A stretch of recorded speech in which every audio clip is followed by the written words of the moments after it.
Hi everyone, my name is Tyler. I'm also a junior computer science major at UNC and so excited for this event to get started. And I have the honor of introducing our keynote speaker this morning, Devon Rowland. So Rowland serves as Senior Director of Cyber Intelligence at Capital One, where he leads teams championing security innovations across the technology enterprise to minimize risk. His teams develop unique signatures to automate detection of malicious activity, generate, curate, and enrich threat indicators, and actively translate global cyber events into strategic imperatives. He has accumulated 10 years of experience wrestling with real-world models to integrate threat intelligence at every tier of the business.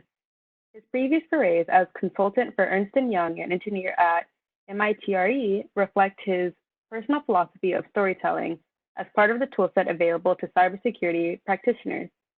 Outside of work, Rollins was named a cybersecurity policy fellow for New America's cybersecurity initiative for the last 2 years. Rollins is passionate about increasing the pipeline of diverse spaces in science, technology, engineering, and math, or STEM fields. Through his nonprofit STEM League, he advocates for high-quality STEM education at high schools in Washington, D.C. His latest collaboration, Washington Leadership Academy, is redefining high school with a blended learning curriculum that will ensure students are civically engaged and technically astute. So now I will hand it over to our wonderful keynote speaker, Devon Rowland. All right. Thank you so much for that introduction, Tyler. This is quite an honor. I wish I could see people's faces. This is this will be fun to kind of, my part will try to make this feel more familiar. I like to say I don't give talks, I have conversations, and so really excited to be here. Tyler and Charlie have been amazing in helping me prepare for this particular day, and has told me a lot about you all in the audience. So I'm honored to speak with you. In my introduction, I think you hear a lot about what I've done, and I want to make clear who I am. I'm a father, I'm a husband, I'm someone who's very adamantly interested in leaving a legacy. And I hope by the end of this talk, by the end of this discussion, you recognize that one of the lessons I learned after having my daughter, who's 20 months old, she taught me that everyone is somebody's baby.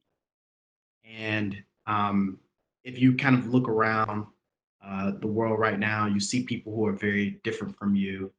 I hope that uh, by the end of this, you kind of recognize them as someone's baby too, and you kind of knowing that extend a little more grace to other people. So much of what I want to discuss with you all is that, to become a better technologist, it really is just about becoming a better human being.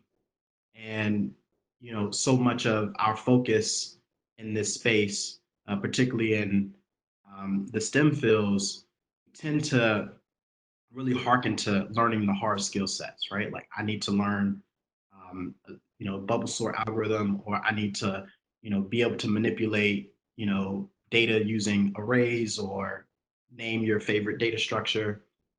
And the reality is, so much of our work is about people and about their engagement with our tech, and it's important that we never forget their voice and our ability to design, develop, and harness these ideas that are in our minds into real world experiences for those folks. So I want you to all always recognize that your identity is not solely tied to your work. It is a part of your work, and I mean maybe it's more so about your values, your commitment to leaving the world just a little bit better. So just wanted to kind of anchor the conversation there, because I have a my share of experiences. And the fun thing about these type of talks is that for all of you, as you think about where you have expertise, the one thing that you know better than anyone else is your story. And so you always have that to share with folks, and I hope you find your voice and continue to do so. So a little bit about my background and kind of how I even found myself in tech.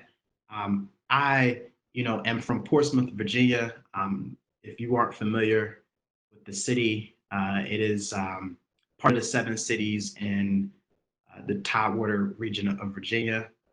Um, Many people are probably more familiar with Virginia Beach or Hampton, areas of Norfolk, areas of that sort. If you're in the military or you come from a military family, Norfolk is primarily where the shipyard is for the Navy. So we get a lot of transient people come through the area.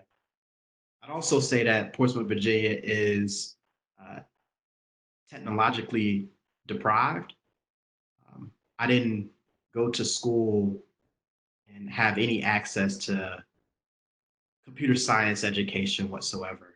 Um, we had a pretty standard fare curriculum, but there was just a ton of love and excitement about seeing people off to the next phase of life. And so in high school, I learned very early on that I needed a new rubric for measuring success. It started out being primarily exclusively about grades and social status.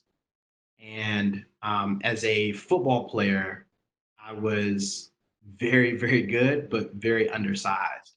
And I remember going to the doctor after sustaining an injury and being told that uh, if I wanted to pursue athletics in college, which I had interest in, I needed to be mindful about the wear and tear on my body. And as people were getting bigger and competition was only expanding, it became very clear to me that too many of these types of hits weren't going to be sustainable long term. And so I set my sights on track and field because my high school coach was the track and field coach as well. And so he wanted us to train accordingly. What's interesting is that when I first started off in track as a sophomore, it was a senior, a junior. I remember him like it was yesterday. I could not beat him to save my life. It was just like that person that, always had your number. I would be out in front of him. I'll pump my arms. I'll drive my knees. I'll do exactly as the coach instructed. And he would zip past me. And it was literally nothing I could do about it. And one of the rules I had was that I said, at some point, I'm never going to look at the back of his shirt again. And right then and there, I realized that um, one of the skill sets you can develop is really to outwork your opponents. So talent is something that's sprinkled across all of us, and we're all given our respective doses. Most of us are trying to figure out the thing that we're really, really good at that distinguishes us from the pack. And what I recognize is that although I had talent, that talent alone was not enough to beat this older, more seasoned runner. It truly required that um, I matched that talent with hard work. And so, some combination of doing those things over the span of a certain amount of time ultimately led to um, that grand day where in practice I beat him, and then from that moment on, he watched the back of my shirt for the rest of his tenure at in high school.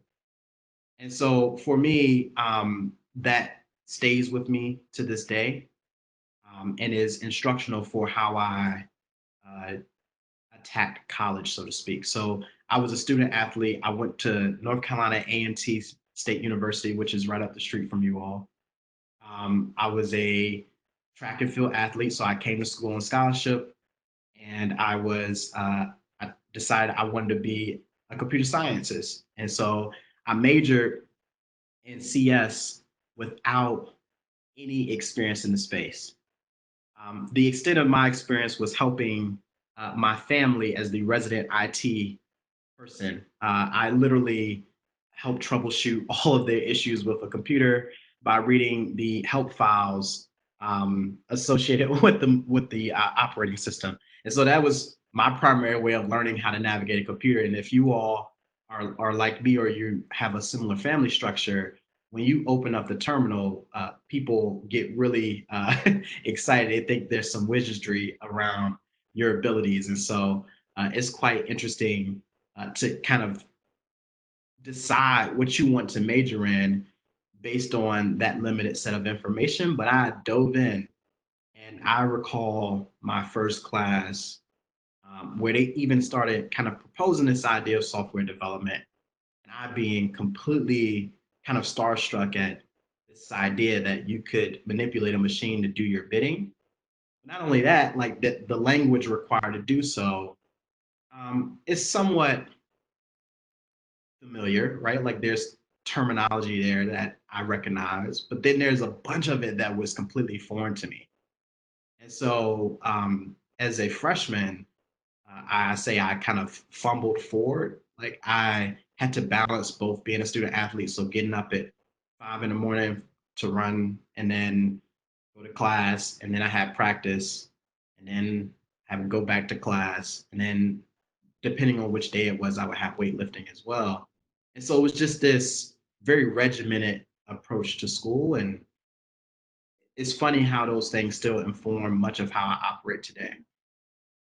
But the cool part about being in school was that my identity was so dynamic. I was not just an engineer. I was not just a track and field athlete. I was also I was a spoken word artist. So I would do these shows, and this was my way to be creative and artistic. And I got really, really close with one of my English professors who, saw my knack for writing because that's what I wanted to do since I was a little kid. And, I always would try to tell stories or write ideas out in ways that kind of bring people along this journey I was on. And so I found an outlet through poetry. And later on in my college career, I joined a fraternity and had an opportunity to meet some amazing men that were like-minded and wanted to give back to their communities. And so I had this camaraderie with a group of people who were very much in alignment with what I wanted to do with my life. And so for all of the demands on my schedule, I still felt like I had a very full college experience. And to go from being the kid that was raised in Portsmouth, Virginia, with no access to the internet, with limited experience on a computer, to getting a degree, graduating with honors, to running all 4 years of college, and to finish everything within that 4 year time period, is one of the things I'm still most proud of. Interestingly enough, had no idea um, what all of this would mean, but I was very convinced that I was on a path, and that the path wasn't exclusively about making money or becoming famous or revered. It was really about how do I use these skill sets or this education that I've received to do something for people who look like me, and to maybe create spaces where they felt secure and maybe attempting to do something quite similar. And so, no different from any of you, I think we're all kind of like Renaissance people. We're all multifaceted, we're all complex as human beings. And I think that that is worth celebrating. I think that we should not dim any aspects of what we bring to the table. I think that, me being a fan of the likes of Kendrick Lamar and Black Thought, and I'm really, really feeling D Smoke right now, and like there's just so many artists that really speak to my experience. And um, I think that even in the work environment, I bring aspects of that to the forefront, and maybe it becomes part and parcel educational to my colleagues. So that being said, I learned that, like if you've ever done more cooking than just oodles and noodles, you probably recognize that there's a lot of ingredients when you want to put together a really good meal. And what's funny is that I learned that practice and hard work are kind of like onions, right? Like it carries a stench, and like when you cut them up, they can make you cry. Hard work can do the same thing, but like they make food taste better. Is a really weird, like onions have layers to them, so like there's layers to practice, there's layers to hard work. And so Just never forget that that ingredient is not the only ingredient, but it is one that's quite important. And I think it's just critical that you all find out what ingredients help you to be who you want to be. In college is where I actually learned about what's called the 5 states of readiness. And I find this particularly important to our community because you all are here on a Saturday at 11 a.m. trying to figure out how to get an edge, trying to hear from people who are a little further down the road than you. And that speaks monuments about who you are as a person.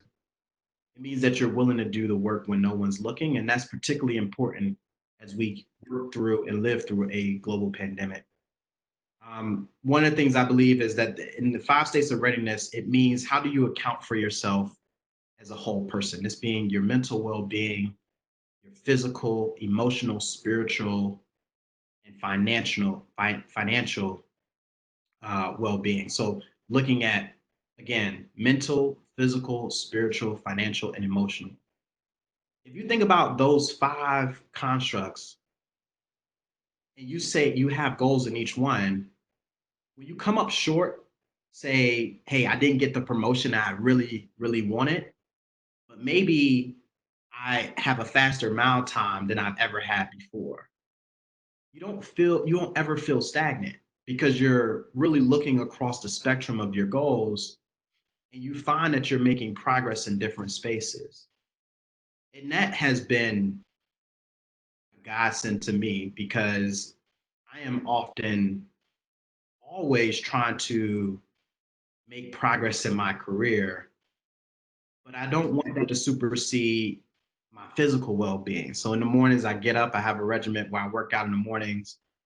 And something I learned from college as a student athlete was like, hey, if all you do is burn out at work and you don't take care of yourself physically and emotionally and mentally, if you aren't reading things that serve you and that pour into you, that aren't necessarily tied to what you do for a living or to your actual classroom activities, um, you just don't actually feel like your full self.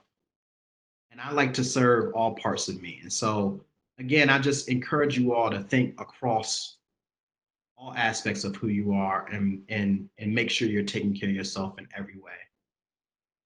So literally, I write these down and I write goals associated with each one. And I don't give myself like long windows of time. So I actually say, hey, in a month, how have I improved in these areas, or what am I doing in each of those facets? And it's been really helpful as a framework to figure out how I proceed in life. Um, Unlike many people, I did something very non-traditional after college. So going to grad school after college, a lot of people do that. I went twice. So I'm quite the oddball. I stayed at North Carolina A&T and got my master's in computer science. And then from there, I finished that degree and then I went to Carnegie Mellon in Pittsburgh and got a master's degree in information security policy and management. And interestingly enough, um, I think it's important for you all to know the conversation I had with my mother, who is literally one of my best friends. So at the time, I had some incredible offers on the table after I finished my first master's. And I told my mother, hey, I actually got a full scholarship to go to Carnegie Mellon. It's arguably the number one school in my field. And this is kind of a once in a lifetime opportunity I don't want to pass up.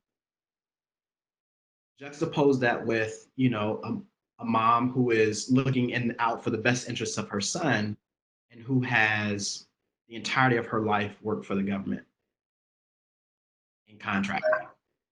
And the offer I had was more money than she's ever made in her career. And so she struggled with that. Like, why would you go back to school? Like, you have a master's degree. This is more than anyone else in our family. Why would you go again? I kept saying, hey, I I think that this experience will really shape up some things for me or really provide some clarity and give me access to maybe people I wouldn't otherwise know. And so I made that decision to go back to school to the chagrin of my mother, who finally who caught on later that, like, as she told people, you know how your mothers brag about you. Oh, my son is at this school, Carnegie Mellon, and she would see the reaction from other people, and I think that that kind of brought her along. But I say that to say, when I graduated from school outright, when I finished both of my degrees and I started working, I made more money than both of my parents combined. There's no precedent for that. I had no idea, what like a lot of money was. I knew, like most people, hey, like the six figures is a like, hey, if you make six figures, you're doing really well. And what you'll notice from my LinkedIn, and if you ever come to Capital One's campus and you see me, I always wear a blazer, always. And I always wear some type of lapel pin or a lapel flower. And it has become part of my brand in a way. And interestingly enough, like people don't always get it, but I wear that because that was what I figured success to be growing up. You grew up in Portsmouth and a lot of people are blue collar workers. I always wanted to wear blazer to work. And interestingly enough, every day I go into the office and I get to dress up, so to speak, I'm literally living out my childhood dreams. So uh, have fun with it and always be able to find unique ways to express yourself. That being said, I wanted to pivot a little bit to talk about, corporate and getting into the workforce and, how to navigate being Black in tech. I know a lot of you all heard all these accolades. I have this title, I wear this hat. The reality is, when I came into the workforce, I was still really young, and as you will be too.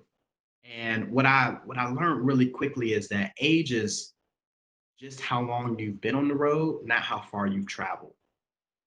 There'll be a lot of people that are older than you, but it doesn't imply that you can't add value. And I found that the biggest gains I made in my career were not necessarily from networking above me, which is all the advice you always get. You're always told, hey, who you know dictates where you go.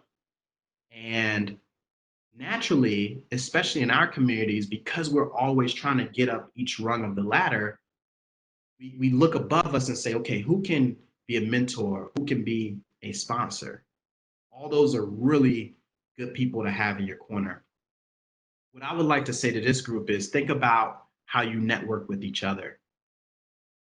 Um, Tyler and Charlie heard me say before, few things and fewer people are meant to be in your life forever. The reality is that the relationships that you have right now with people who are right there at the university with you can be so significant to your career trajectory in ways that you can't even anticipate. The people you mentor can be very informative and insightful to your career in ways that you could not even anticipate. And so, what I ask of you is not just to always look for the people who are a few rungs up the ladder from you, but look for those people who are at the same place and reach out to them as well. Find ways to collaborate and work on projects together. Find ways to hear about their experiences and learn from their mistakes as well, because those things really do shape how you address a situation. Always good to have a mentor, always good to have an advocate in the room when you're not there. Sometimes those advocates are your peers. And I just don't want any of us to ever take that for granted. The people right beside you are very capable, are incredibly smart and gifted. And that circle that you create can be the launch pad necessary to get to the places you want to be. So in my career, I've have a number of philosophies. I'm a big fan of Ta-Nehisi Coates and Ryan Holiday. These are like some of my favorite writers. I read everything they write. And one thing I kind of believe in just as a tenet of how to approach work is that I don't trust people's intuition, especially being in tech. Um, there is this notion that uh, our gut is worth listening to. I don't think your gut is particularly wrong. I just believe that when there's data available, particularly in the world that we live in today, we create more data in the last 10 years than decades and centuries of time before us. Um, it is astounding how much data we have at our disposal.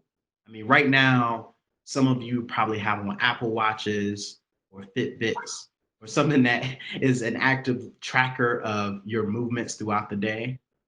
Some of you all use software that helps you to understand how you spend money, which if you didn't know, how you spend your money is your vote is your dollar. So every time you spend money, you're signaling to the market that you want more of a certain service or more of a particular product. So you get to understand even your own psychology. We have more information now. It used to be what they call asynchronous, right? This asymmetric, this notion that, if you wanted to go buy a car, the car dealership had more information than you did. Now that's no longer the case. I know exactly how much they bought it for. I know exactly what their margins are. And then I can use that information to now better negotiate deals for myself. Think about it. We have so much data at our disposal. I oftentimes think about the magic of this little device here. I have access to the world's information in my pocket. Right? This is incredible times we're living through.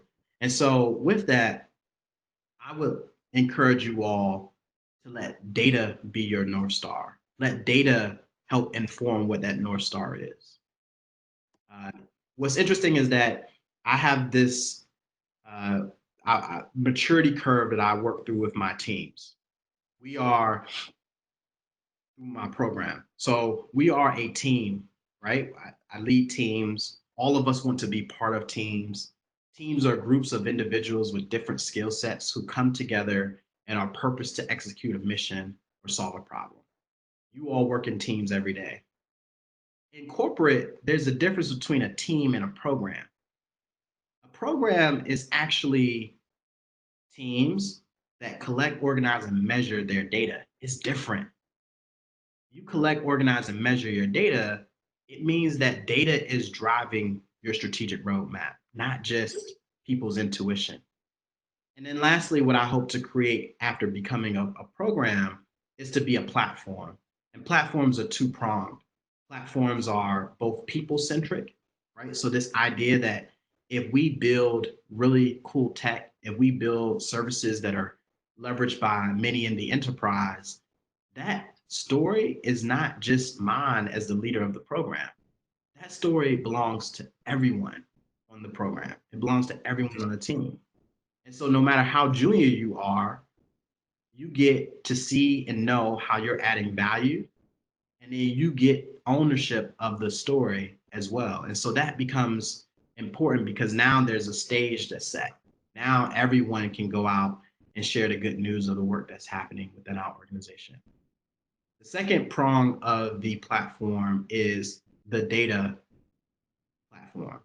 And this is the idea that if we collect, organize, and measure our data, that data becomes available to everyone. So think about it. In organizations of size, all of us as leaders are going to work with finite resources. We're never going to get the amount of money we ask for, and we're never going to get the head count we ask for, right? Because people would want that, they would want those numbers to balloon almost to the extent where they eat up the entire budget of the company. But the reality is you're never going to get precisely what you need to do the job that's asked of you. And so how do you get innovative? How do you how do you get how do you become more thoughtful about how you proceed? And one of the things I figured out is even if I can't scale with headcount, I can always scale with data. So data is truly, truly your friend. So I really want you all to think long and hard about how you leverage data to be informative to your teams, as a way to glean insights and to share those out with other people. It helps you to show up in a very different way when someone says, I think we should do X, Y, and Z, and you go, data says we should do X, Y, and Z. It adds much more credibility to your arguments. One thing I figured out in organizations of size is that I kind of treat it like my house. Um, and I treat our data catalog like I would items in my house. So think about it. If you're having people that are going to come over and visit you for a dinner party, or they're just going to hang out, do you clean your dorm room or do you try to put up a new light fixture? Most of us clean up. We pick up stuff and we put it where it belongs. And the reality is, if you want to keep a clean house, a clean room, everything in that room must have its place. And so if you think about an organization or a team, all your data must have its place. And so if you can kind of create structures where the way you approach work is honoring that, it could be really insightful and help you to answer questions that other people just wouldn't have the ability to. I want to talk to you all about something that's really important to me, and that is giving back. I think so much about our career trajectory, uh, as we are all taught, is to focus on ourselves. And the things I like to share in a place of vulnerability is I think that sometimes we look at career ladders and we say, hey, if I'm a manager and I want to move up in the company, the next up for me is to become a senior manager. And then from there, I can become a director. And then from there, I can become senior director. And then I can become a VP. And then I can be a managing vice president, right? Like, so you look at all the layers and you say, okay, I literally have to touch each one of them. I'm here to obliterate that notion. There's an idea that every rung on the ladder you must sit in that space for a certain period of time. And sometimes that's true and really good for you. There's other times where when you're thinking a certain way, when you're presenting information to an audience where you grapple with kind of the strategy and the problem sets and pain points, maybe a voice of people that aren't really well understood, you end up almost skipping parts of that ladder. And sometimes what it means is that your focus is not necessarily on you, but on other people. How do you plant seeds in other people? So I always say, if you're a freshman in college, many freshmen in college are looking for mentors. I have a rule that if I mentor you, you must also be a mentor to someone else. So I don't care if you're a freshman in college, I'll be your mentor, but that means you have to be mentoring someone in high school, because you have to remember where you are is where some people want to finish. You know, some people would love your entry level job is where some people would like to retire. It is incredible when you think about it from that perspective. I used to, at 15, my first job was at Norfolk Navy Exchange. I used to help sell military uniforms to uh, the Navy seamen. And they would come in and I would know what uniform, was appropriate based on whatever people's rank was. And what I figured out, what was interesting is that that job I had at 15 years old was the same job that my grandmother retired from. Same company, not making really any difference in money. And she was able to raise three children off of that salary. So where you are, where you're starting, is where some people would love to finish. And so I hope you all just recognize just the position that you all are in, being at Chapel Hill, being college students, and having this incredible opportunity to get an education and to use that education to be informative to your communities. A lot of times, what happens is when you're really, really young, it's hard to figure out like what giving back looks like. So I want to give you all a little model of what that could be. Wait, Um, 1 second, real quick, please. We have one quick question in the chat. okay. Someone wants to ask you. So I'm gonna see if I can take them off mute. Yep. Let's see. This.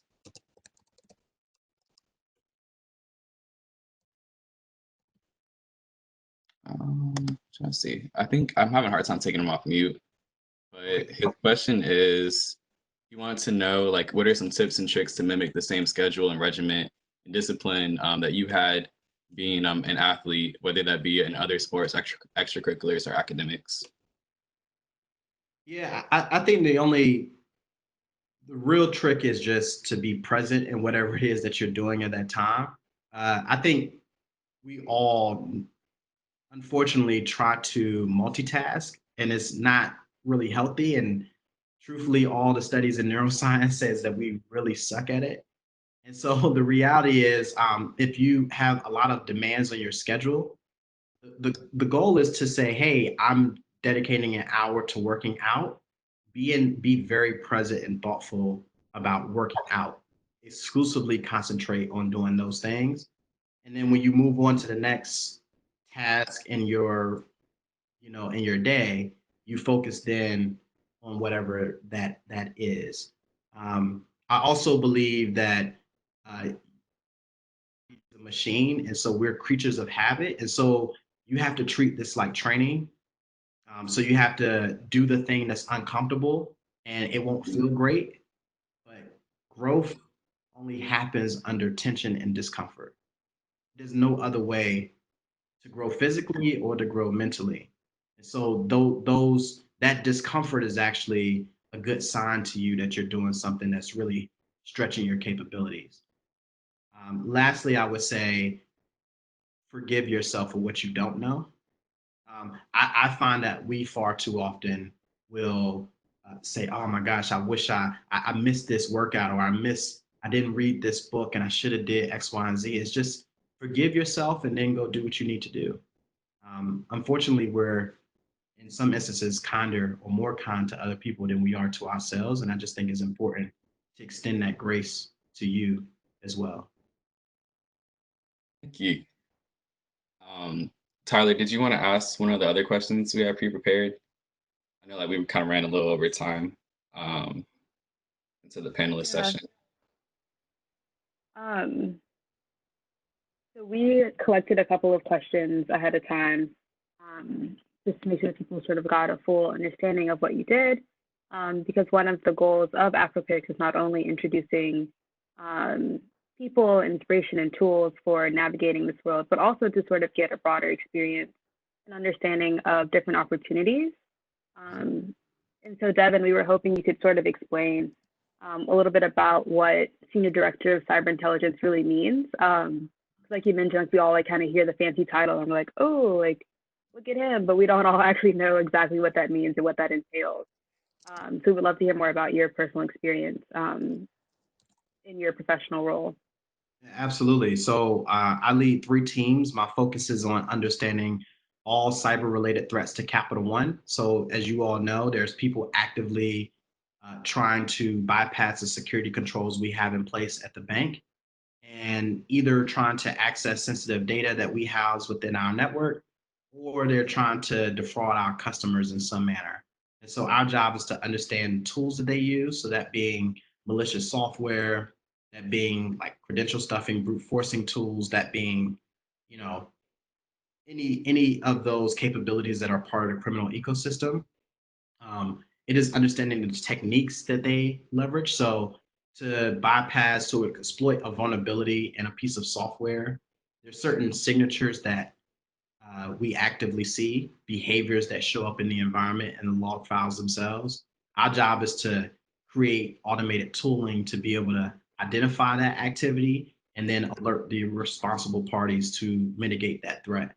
And then, we're a team, a program that's actively focused on working with other financial institutions and government entities. So think about this: if there's a breach that happens at another financial institution, we only want that breach to happen there.